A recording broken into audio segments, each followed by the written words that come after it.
द्राक्ष पंढरीत काळ्या विठ्ठलाची मूर्ती काळ्या जमिनीवर ठेवून काळीच्या बागाचे 4 गट झाडावरून सुखरूप प्रत्येक शेतकऱ्याचे आशेच उतरू दे, कारण काळ्या ढगांची 15 दिवसाची वारी न चुकता येते. विठ्ठला फक्त थेंबाचं रिंगण आणि गारपिटीची रांगोळी नकोय. तर जय हरी माऊली, राम राम मंडळी. सकाळी सकाळी लेबर आले होते खुड्याला आणि ताई म्हणे त्यांना ना पहिला चहा नेऊन दे. मग अशा पद्धतीने ना आपण सर्व लेबरला आहे ना चहा वगैरे दिला आणि त्यांना सक्त ताकीद दिली की 4 महिन्याची पाकळी सुद्धा आहे ना अजिबात राहिली नाही पाहिजे आणि 1 मणी सुद्धा आहे ना गळाला नाही पाहिजे, कारण आपलं 1 मणी ना 5 ग्रॅमचा आहे. मग आपण बी ना या श्री गणेशाची ना पूजा वगैरे करून घेतली, कारण लोकांचे ना 400 क्विंटल असतील पण आपल्या काय कामाचे हो, शेवटी आपलं 40 क्विंटल आपल्या कष्टाचं आणि अभिमानाचं फळ आहे. आणि इकडे सुधाकरच्या प्लॉटची पण आहे ना थिनिंग चालू होती. मग ताई म्हणे तिकडे सुद्धा चहा घेऊन जा. यावर्षी द्राक्ष बागेचा टेंडर दिलं नसल्यामुळे ना प्रत्येक प्लॉटमध्ये ना वेगवेगळी टोळी बरं का. प्रत्येक कामाला थिनिंग करायचं काम तर आहे ना आपलं एकदम मस्तपैकी चालू होतं आणि तेवढ्यात आपल्याला आवाज आला तिकडून, रामकृष्ण हरी.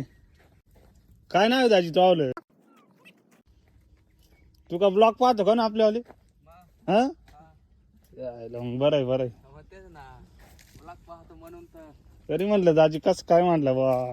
जरा चहा घ्या तुम्ही. बऱ्याच द्राक्ष शेतकऱ्यांचे फोन आहे का मोरे साहेब प्लॉट आहे ना द्यायला आला, थांबावे की काय, वातावरण तर खूप खराब आहे. विषय कसा आहे माहिती का, द्राक्ष शेती आपल्या ना मुलीसारखीच आहे, एकदम काचेचं भांड. त्याला एकदा तडा गेला की समाजात आहे ना जीभ नसणारे सुद्धा आहे ना बोलायला लागतात. त्यामुळे प्लॉट द्यायला आला, शुगर जर आली असेल ना मग योग्य दरात आणि रोखीचे व्यवहार करून आहे ना प्लॉट देऊन मोकळंच झालं पाहिजे.